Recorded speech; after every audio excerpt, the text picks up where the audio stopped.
Single brother found a crying acquaintance a week later. Her powerful ex demanded a life-changing deal. What would you do if helping a crying woman on the street led to a millionaire showing up at your door with a briefcase full of cash and an offer that could either make you rich or destroy your life? That's exactly what happened to Marcus Chen, a 32-year-old software engineer who thought he was just doing the right thing. But sometimes doing the right thing means getting tangled up in someone else's nightmare. This is a story about power, manipulation, second chances, and the moment one ordinary guy had to decide, take the money and run, or stand up to a man who always gets what he wants. Stay with me, because this twist, you won't see it coming. Let me paint you a picture of Marcus's life before everything changed. Marcus was what you'd call comfortable, not rich, not poor. He had a decent apartment in downtown Portland, a stable job at a tech startup, and a golden retriever named Biscuit, who was honestly his best friend. Yeah, he was single, but he wasn't desperately looking. He'd been burned before 3 years ago. His ex-fiancée left him 2 months before the wedding. Since then, he kept his circle small and his heart guarded. It was a Tuesday evening in late September.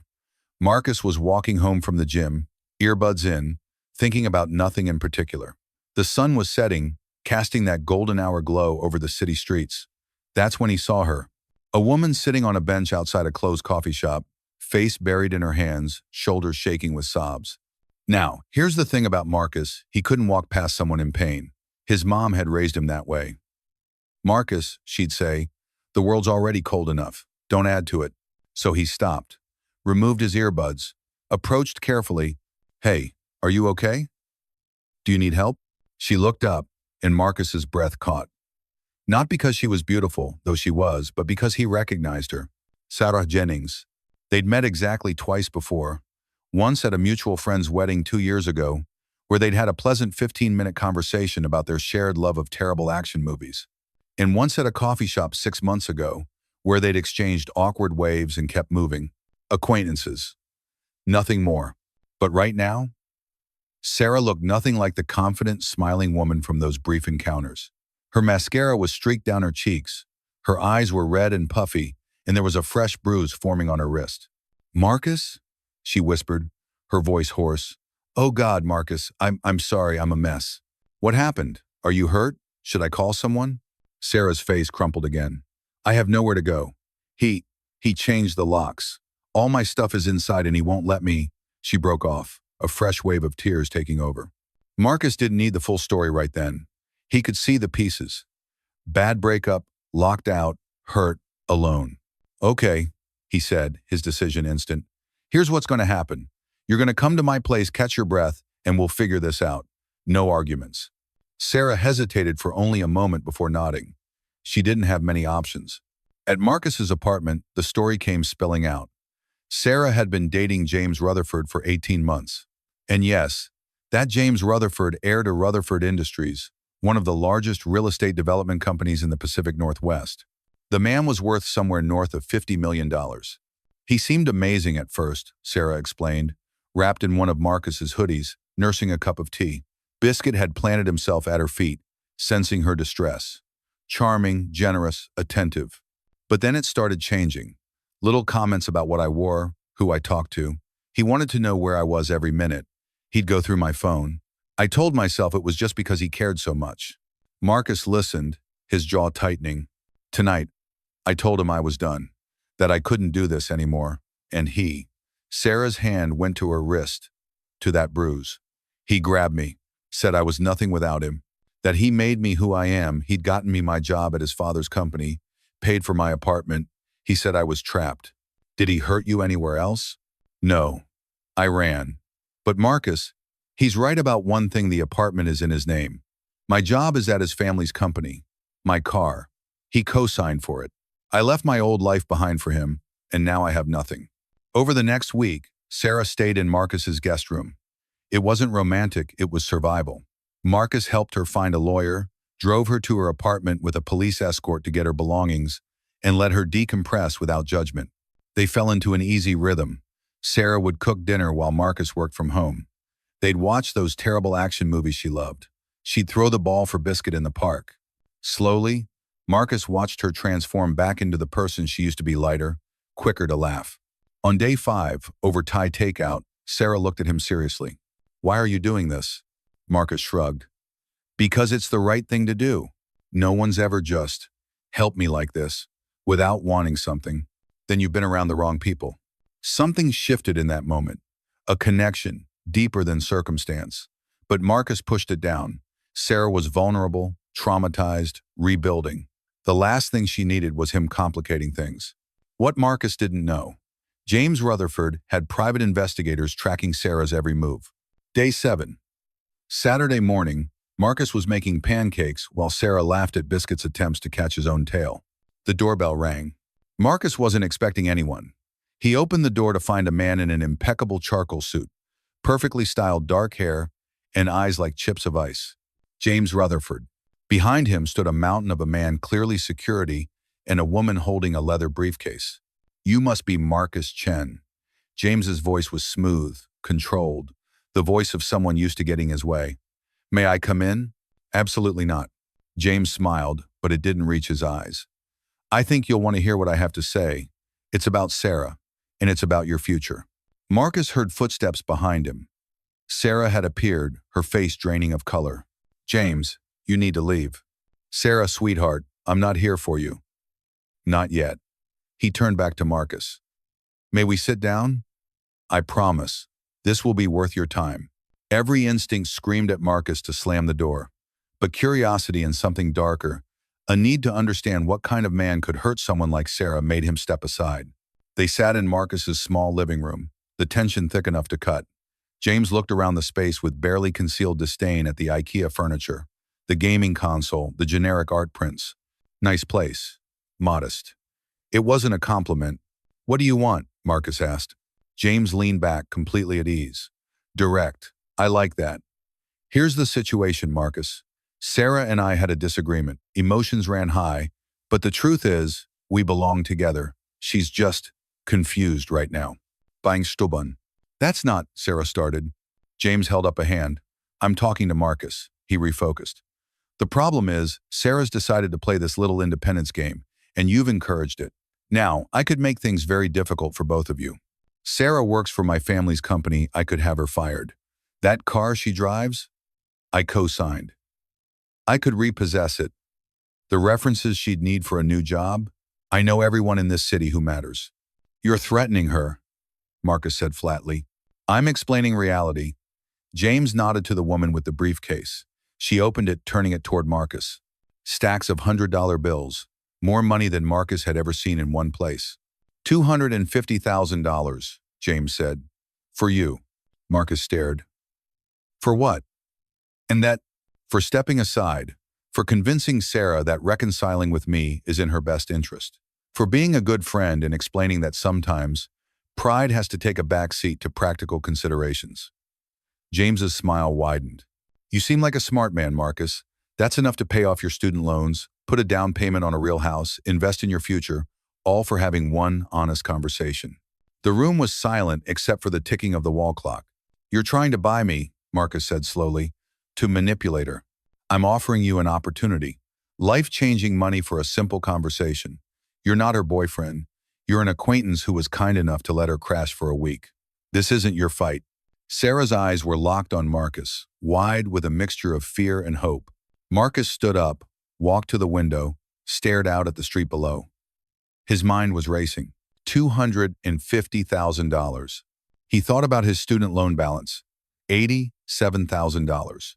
His credit card debt from when he'd been unemployed 2 years ago. $12,000. The dream of actually owning property instead of renting. The financial security he'd never had. All he had to do was have one conversation. Convince Sarah that going back to a man who'd grabbed her, controlled her, isolated her, was the practical choice. Behind him, James spoke again. "I'll give you 24 hours to think about it. But Marcus, understand this is a one-time offer.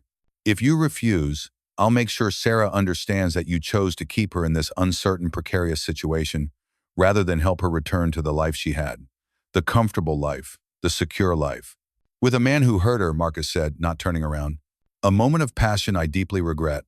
It will never happen again. I've already enrolled in anger management. I'm willing to do whatever it takes." Marcus turned to face him. Get out.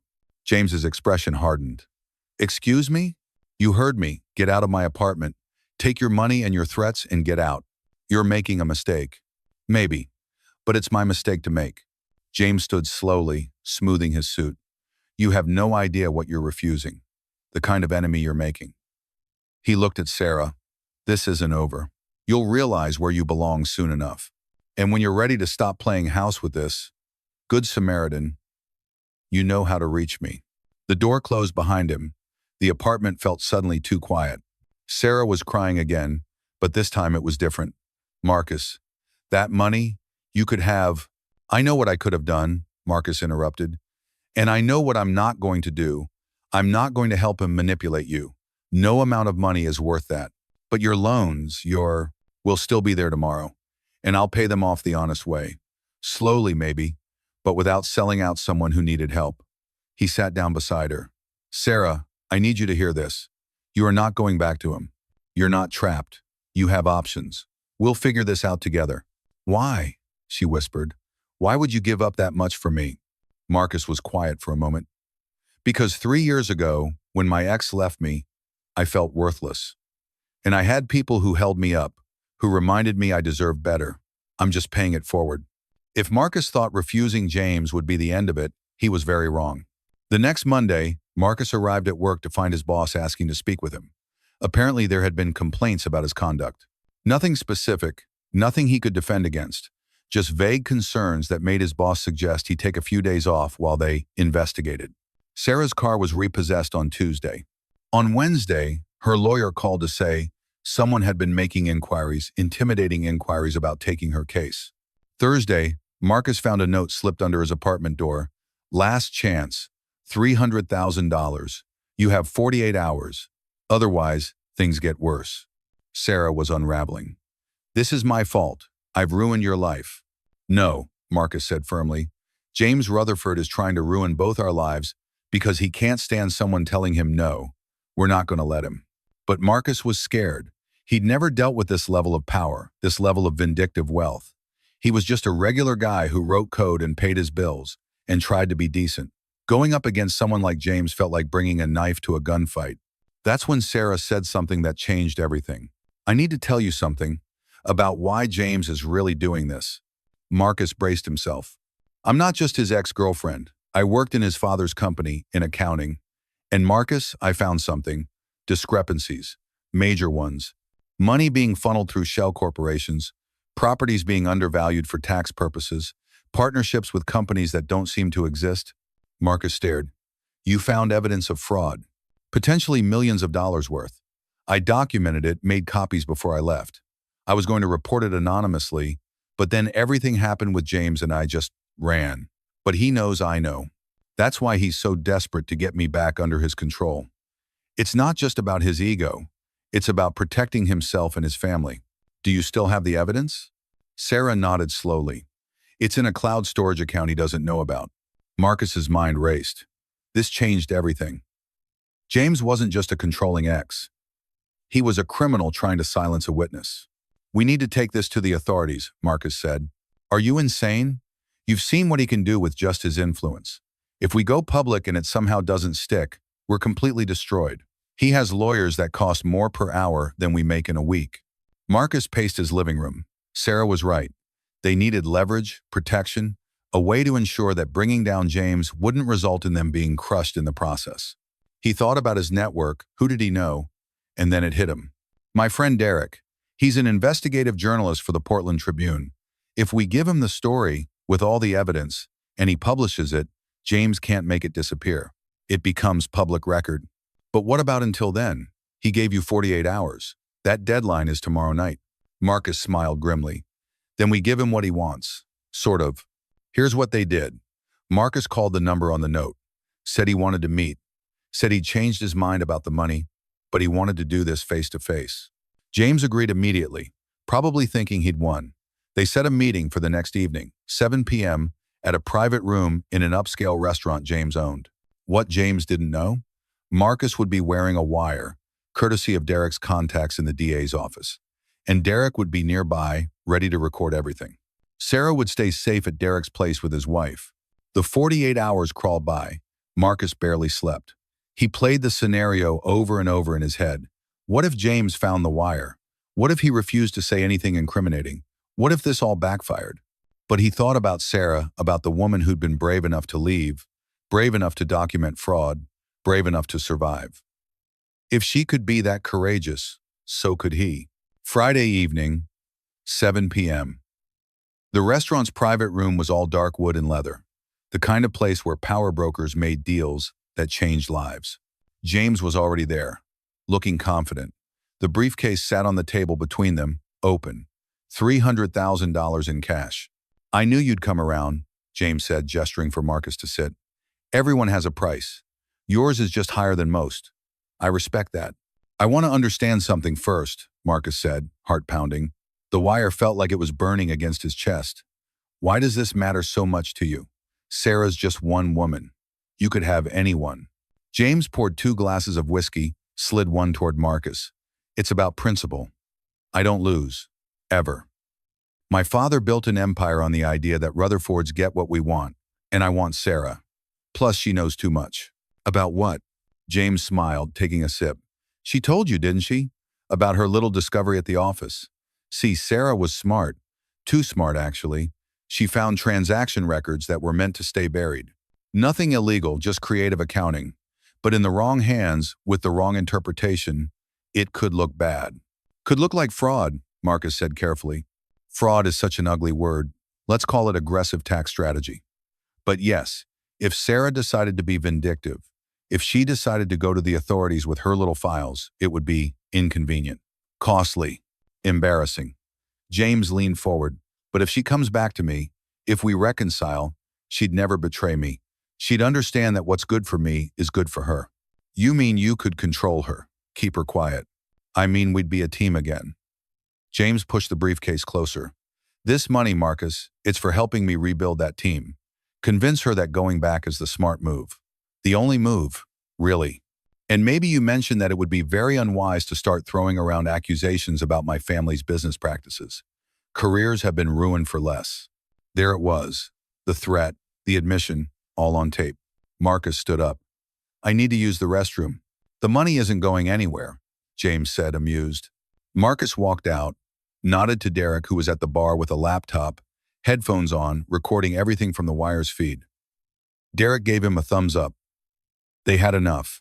Marcus returned to the room, and this time, he didn't sit down. I'm not taking your money, James, and Sarah's not coming back to you. She's going to the SEC and the FBI with everything she found. Your creative accounting is about to become a federal investigation. James's face transformed. The smooth charm evaporated, replaced by cold fury. You're making the biggest mistake of your life. Maybe, but at least I'll sleep at night. You have no idea what I can do to you. Both of you. I will destroy you. Your career, your reputation. The FBI might be interested in that threat too, a new voice said. Derek walked in, holding up his phone with the recording app visible. Behind him were 2 FBI agents. James's face went white. This is entrapment. This is justice, one of the agents said. James Rutherford, we need you to come with us for questioning. The next few weeks were a whirlwind. James was arrested on multiple counts of tax fraud, wire fraud, and witness intimidation.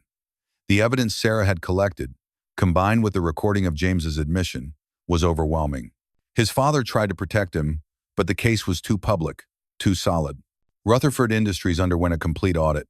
James's father stepped down. The company barely survived. Sarah testified before a grand jury. She was granted whistleblower protection and eventually received a reward for her cooperation with the investigation. Marcus went back to work. No more vague complaints, no more mysterious investigations. Turns out, when the FBI is interested in someone, their petty intimidation tactics evaporate pretty quickly. And Sarah? She moved into her own apartment a month later, got a new job at a different company, completely unconnected to the Rutherfords, started therapy to process the trauma. 3 months after that night in the restaurant, she and Marcus had dinner at the same coffee shop where he'd first found her crying. I keep thinking about alternate timelines, Sarah said, twirling her pasta. What if you'd walked past me that night? What if you'd taken the money? But I didn't. Why? Really? Marcus thought about it. Because I know what it's like to feel powerless, And I know what it feels like when someone shows you that you matter. My mom used to say, character is what you do when no one's watching. But I think it's more than that. Character is what you do when doing the right thing costs you something. That money would have changed your life. My life changed anyway, just not in the way James intended. Sarah reached across the table, took his hand. It was the first time they'd touched like this intentionally, romantically. I'm falling for you, she said quietly. Is that crazy? After everything? Marcus smiled. Maybe, but I'm falling for you too. So, if it's crazy, at least we're crazy together. I need to take things slow. I know. I need to figure out who I am outside of James, outside of being a victim. I know that too. But I don't want to lose you while I'm figuring that out. Sarah, Marcus said, squeezing her hand, I'm not going anywhere. A year later, Marcus and Sarah stood in front of a small house in a quiet Portland neighborhood. It wasn't much a two-bedroom craftsman with a yard big enough for Biscuit to run around in, but it was theirs. They'd saved for the down payment together, no mysterious briefcases full of cash, just honest work and careful budgeting. James Rutherford was serving a 5-year sentence in federal prison. His appeal had been denied. His father's empire had crumbled. The man who tried to buy Marcus's integrity with blood money had lost everything. Do you ever wonder what if? Sarah asked, leaning into Marcus's shoulder as they looked at their new home. What if I'd taken the money? Yeah. No, Marcus said simply. Because then I wouldn't have this. You, me, Biscuit, this house, this life. I wouldn't trade any of it for all of James's money. Sarah kissed him, soft and sweet. You know what's funny?